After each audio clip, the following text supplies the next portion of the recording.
Suivez l'actualité nationale et internationale sur votre radio. Radio Côte d'Ivoire, 88.0. 88.0 Abidjan. 88 FM Abidjan. 24h/24. Radio Côte d'Ivoire. Numéro 1. Numéro 1. Sur l'info. Sur l'info. Et le sport.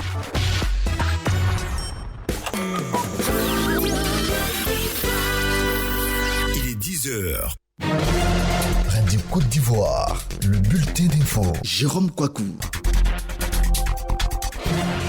Bonjour à tous. Voilà 30 ans que la Fondation Friedrich Ebert Stiftung est présente en Côte d'Ivoire. Le 30e anniversaire a été marqué par une série d'activités, un panel sur la démocratie, mais aussi de la musique et du slam. Tels ont été les temps forts.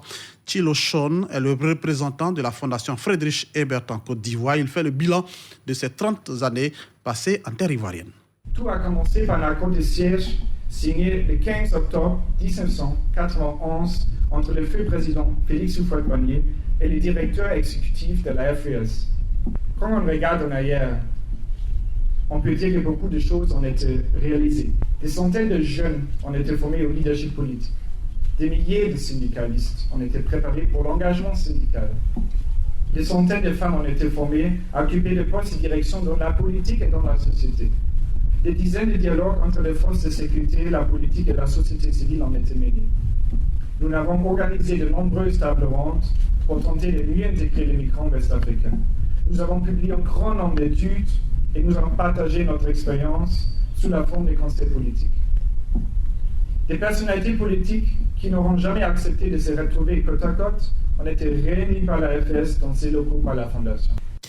Thilo Shon, représentant de la Fondation Friedrich Ebert en Côte d'Ivoire. Fin hier du colloque marquant les 75 ans d'existence du PDCI-RDA, cap sur 2046, avec pour nouvelles orientations l'engagement du parti dans la réconciliation de tous les Ivoiriens et de la cohésion entre toutes les communautés vivant en Côte d'Ivoire. Le président du PDCI-RDA, Henri Konan Bédié, appelle les militants et tous les Ivoiriens à œuvrer pour un climat de paix dans notre pays.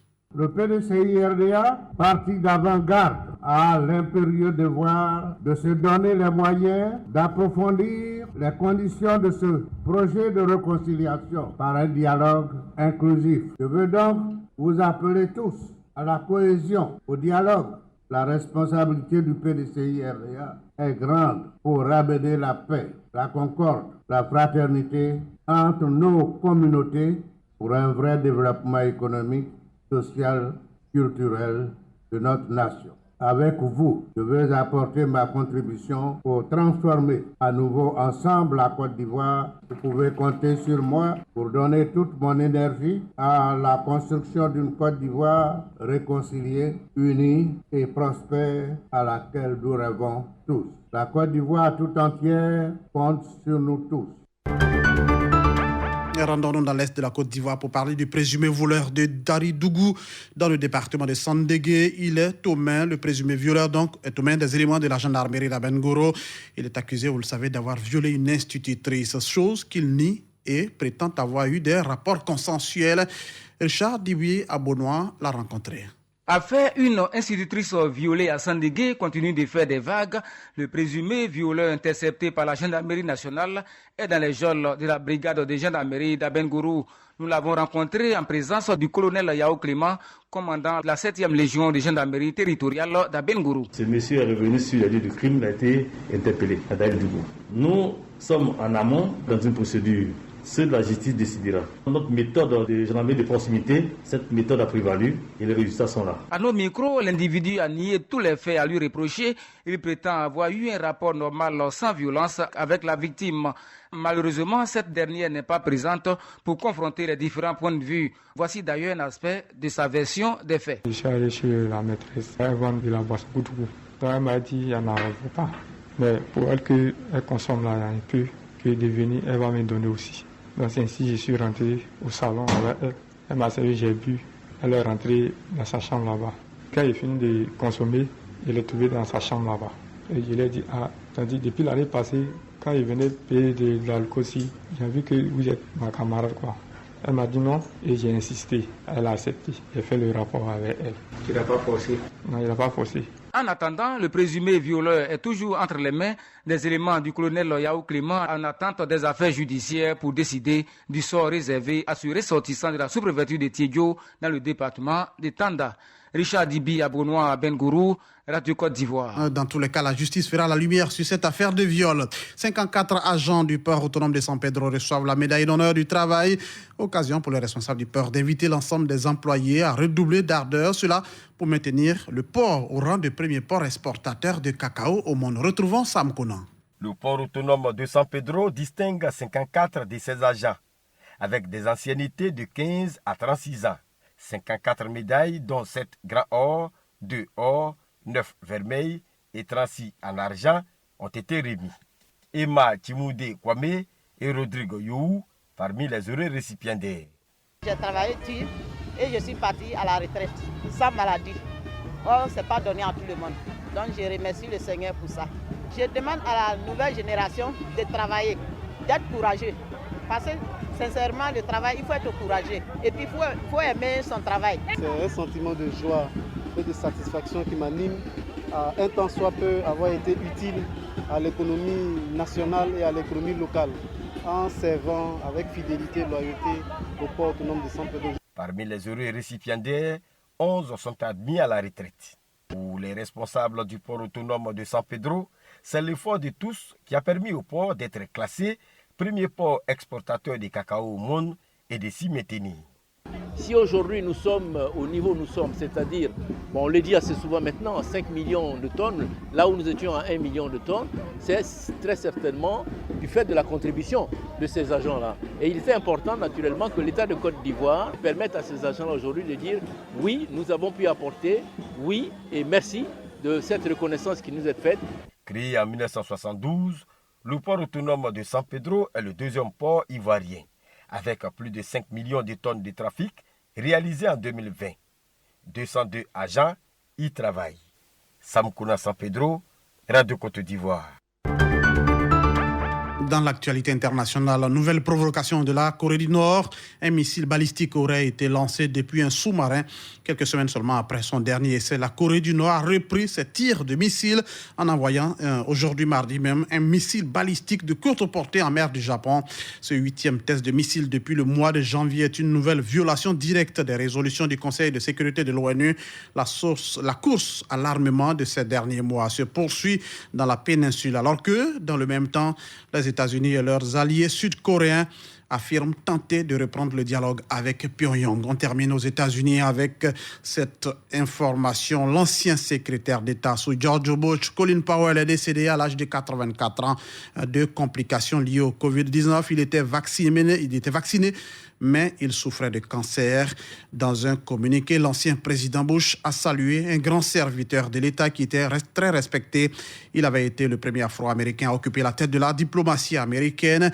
L'ancien secrétaire d'État est décédé à l'hôpital Walter Reed, situé dans la banlieue de Washington, où sont souvent soignés les présidents américains.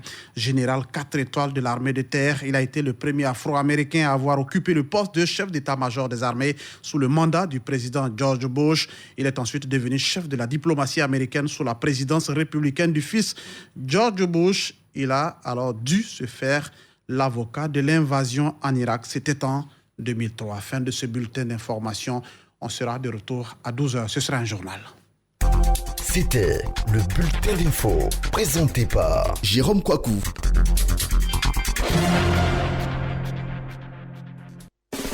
Radio Côte d'Ivoire, désormais disponible sur Play Store et sur le bouquet canal numéro 511. Info, magazine, sport, détente, divertissement, débat, humour,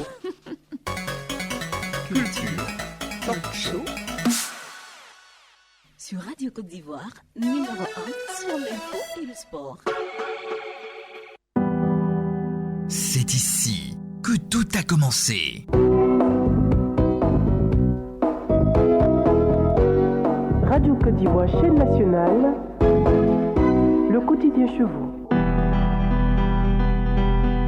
26 octobre 1961.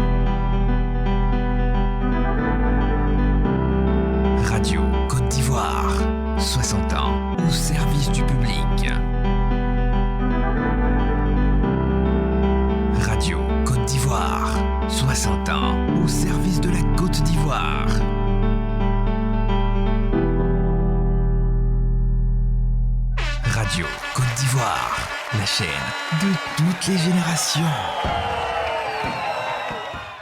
Musique, magazine, info, espace annonceur.